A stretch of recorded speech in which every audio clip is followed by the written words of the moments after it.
Hi guys, welcome back to my channel. Today's video is inspired by Andrea Matillano's video, and except I'm going to do 11 products that if I lost every single makeup item in my collection, which actually would send me into a absolute miserable ball of anxiety and misery, but if that happened, what are the first 11 products that I would go out and buy? And this was just so hard, so horribly hard.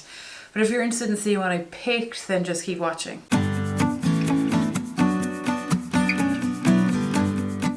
Okay guys, this actually makes me sad because there was one thing, I'll explain it when I get there. So I was thinking, let's not go at what would be reasonable, okay? What would be reasonable for a regular person to go and purchase? I was thinking about myself. What are the first 11 things that I would go and purchase just to get my life back together again? Anyway, let's start. So the first thing I was like is, okay, I have good enough skin most of the time, except I have red and I get, like, since the pandemic, pimples all on my chin. So I always would like to have something on my skin, and it has to be this.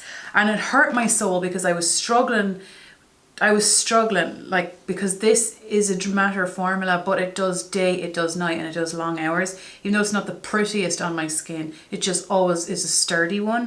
But I was like, no, what would I actually go and pick up first? And it would be the IT Cosmetics CC cream. And if I were to think of other people, this Revolution CC cream is similar, not in a direct dupe, but they are very, very similar. So if you were, this is a lot cheaper, and I do really like it as well. Anyway, in terms of me, this is the IT Cosmetics CC cream, and this particular one is in the shade Fair Light. I did pan one in the shade Fair. Think I prefer the shade Fair, even though both of these are too light for me at this very moment in time. But most of the year the Fair one does me better, but both are perfect. It is on the more expensive side. For the first 2 weeks of using it, I did not understand the hype, because at the time I had always worn full coverage in matte, and this is not like matte.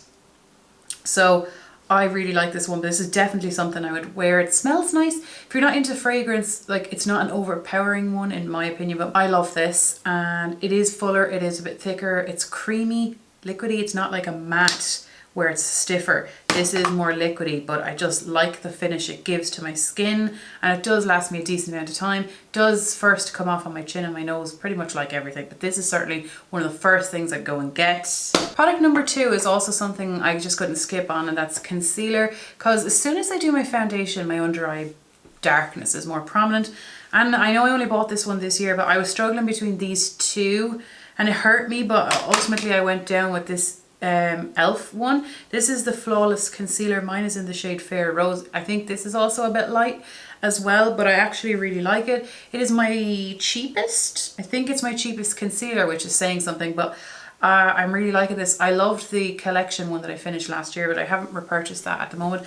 And I'm really liking this e.l.f. one, and I know a lot of people don't seem to like it, but again, I seem to be the opposite to everyone on this channel. I always like the opposite that everyone else likes. This is like a fuller coverage one as well. I don't think it's as full as this Makeup Revolution one, but it is fuller. I do find it comfortable, and the reason why I picked this is because it seems to be the only concealer in my collection that doesn't sit in as much into my under eye, like, lines. I'm not going to say the word wrinkle. No! But under eye lines, it doesn't sit in there as much, and it seems to last like pretty much the entire, like, I have my base makeup on, time is it? It's now 5 o'clock. I've had my base makeup on since before 9 o'clock. This morning I haven't touched up, so you'll see red around the nostrils. I'd done my lips before this video, that's it. But this is still on, you know, and it doesn't look like crepey or weird. So it seems to be reliable. Now, I most of the time, I don't know what's going on with my skin. It could be aging, but it used to be really oily, and it's not really oily anymore, but it's still more oily than it is dry. It's like combination oily, but it's not as oily as it used to be. This is just working out great for it. So it's cheap and cheerful. I haven't tried the other e.l.f. One, because e.l.f. isn't really readily accessible where I am, pretty much at all. I know it's in Dublin, so it's something I'll keep an eye out for, but I'm really liking that, and I do like it more than my NARS one, which I told you guys, I'm really weird, but I don't care. Okay, the next thing that I really like is mascara. I have blonde eyelashes, and without mascara there are no eyelashes, and this is the best mascara that I've ever tried. Probably the best one I've tried in the last 10 years anyway. And I got this from Elaine. I haven't opened this one yet because I open one mascara at a time. This is the Ilia mascara. My favorite one, I'm not sure if this one is the same. It's in a goldier packaging. I'm assuming this is the same, but I don't know. But this says it's the Limitless Lash Mascara. And I've got them all from Elaine. I never even tried them before. I don't even know if I can actually get this in Ireland.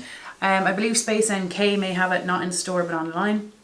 So I got this from Elaine, so thanks very much to Elaine for saving my life.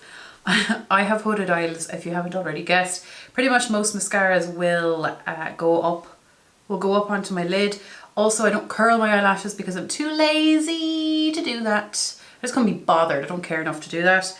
And this particular, the gold one, I'm sure it's the same, lifts those bad boys up.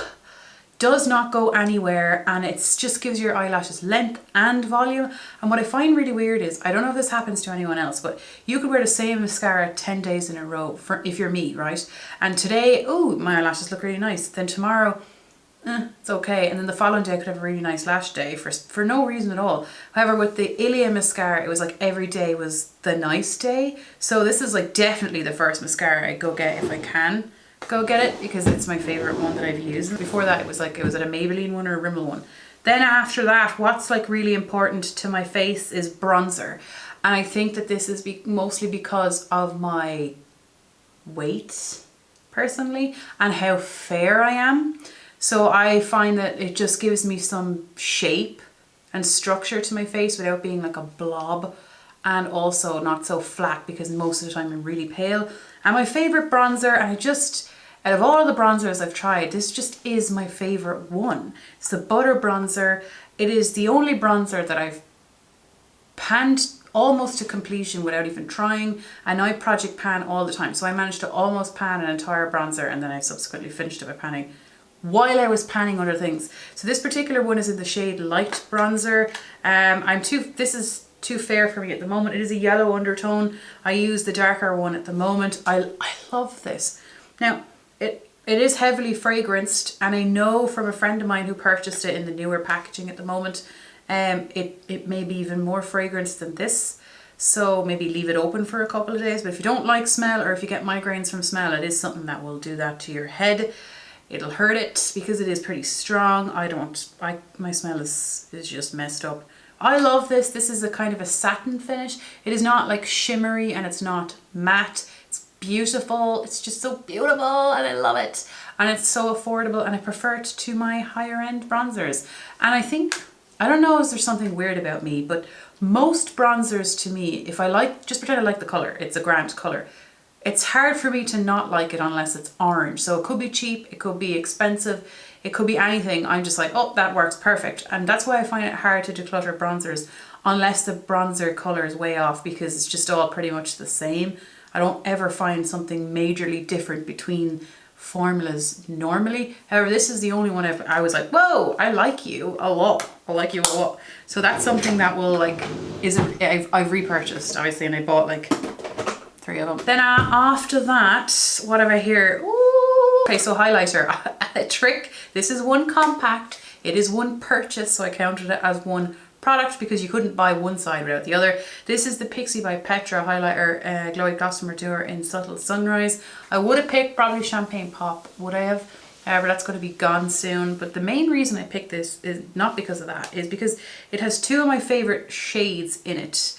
And this can go for any formula that you like. I like a pinker side, and I like a goldy side. I do not like frosty highlighters are cool. You know, they're really icy. I don't like them. I used to like them. I probably would like them next year. I always go through makeup phases, but I never go off this phase. So I know I always want to reach for a pinky one, and then if I'm not reaching for a pinkier one, I will reach for a goldy one. So this was just perfect, because this really would be the first highlighter that I would go out and buy, because it has both in it. And for blush, I love glowy blush. I love glowy blush the most. However, I wear matte blush most of the year, and so I decided to go with Makeup Revolution, and I went with, they always have these palettes, they always have them.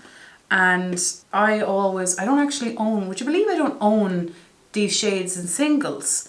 I would have thought I would have had, what I would have gone for the most would be a bronzier neutral tone blush, because that's the colour that I wear the most, because it goes the most with anything, and it will go with work and it will go with not in work. So I went with this palette, and you can get it from Makeup Revolution. I'd probably go with any Makeup Revolution blush that's neutral, because it's affordable, it's accessible, and I'm happy enough with the formula on these particular blushes that I've tried.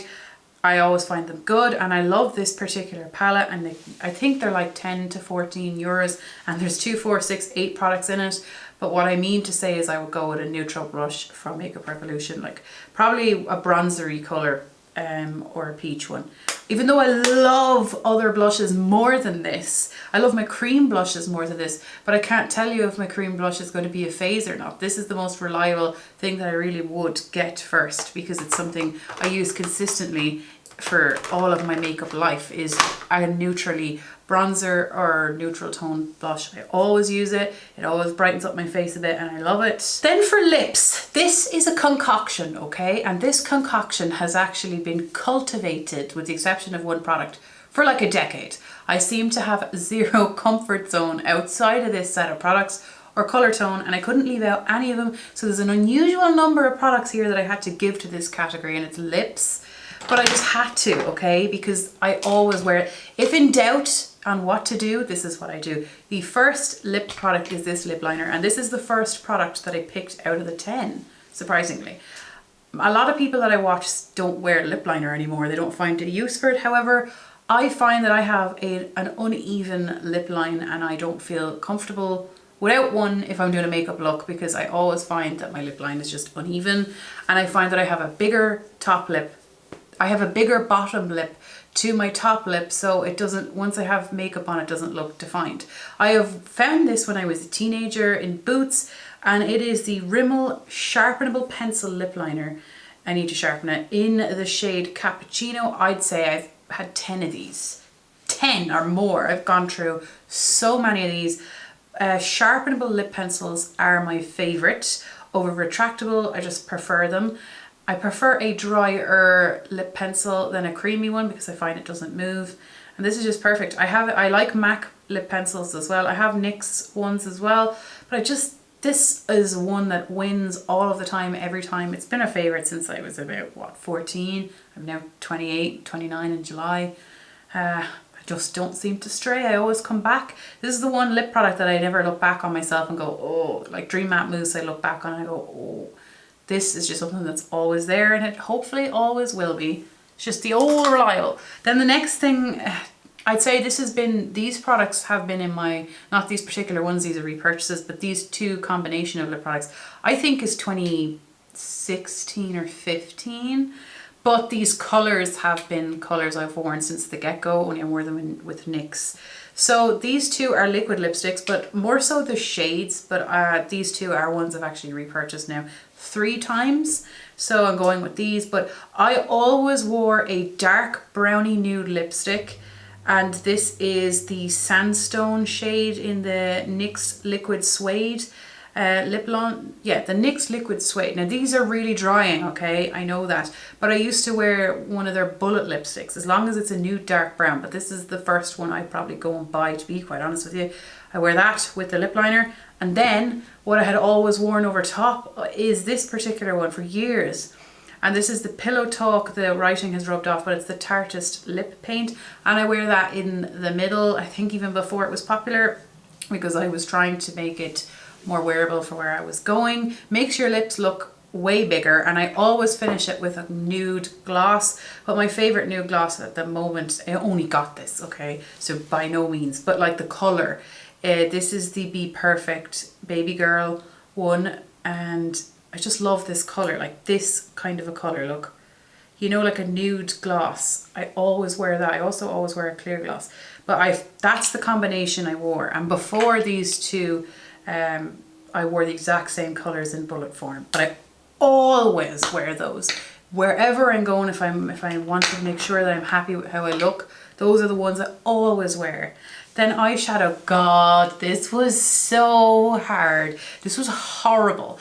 I started thinking what would be the most appropriate, and I was going with the Colourpop Going Coconuts because that would work for work. And I was like, no, that's what's the most appropriate for the world if I was suggesting something. But what would I actually go buy quick first? And I went with this, and I was so shocked. I was so shocked. I went to the Colourpop Wild Child, and I was like, I love so many palettes over this one. And yet and all, I was like, okay, I had no palettes in my collection. We are starting again. I picked this Colourpop Wild Child one. This beautiful chocolate goodness. It's so sultry. It's so gorgeous. It's so yummy. It's so tasty. I could eat it. But the reason why I picked it is because I love, and if any of you guys are watching me for any length of time, you know I love coppery shades as well, like fiery shades. It seems to be my obsession. And this has sultry looks, because I love an old sultry eyeball, but it also has stuff I could get away with in work. Like I could totally put that neutral thing all over my crease. I could dab that on the lid with an old finger roll. I could warm it up, you know what I mean? I could deepen out the V. I could make this work, okay? I could make it work. I will find a way to make this work. But then, excuse me, if I was outside of work, I could wear this whatever the hell way I wanted to wear it and it would be all fine, you know? I really wanted to pick a colourful palette, to be honest with you, because I wear them so much, but then I'm like, no, you have 0 palettes in your collection, so what would be appropriate for every situation that I would find myself in, and I'd find a way to make this appropriate in every way. It's such a lovely one. It's such a lovely palette. Every colour in here is nice. Even that hideous matte with glitters. Glitter mattes. I hate glittery mattes. Like it's fine. They always work fine, but it just, once I see it in the pan, it's like the last thing I'll dip into. But all of these shades are beautiful. This is such a nice palette.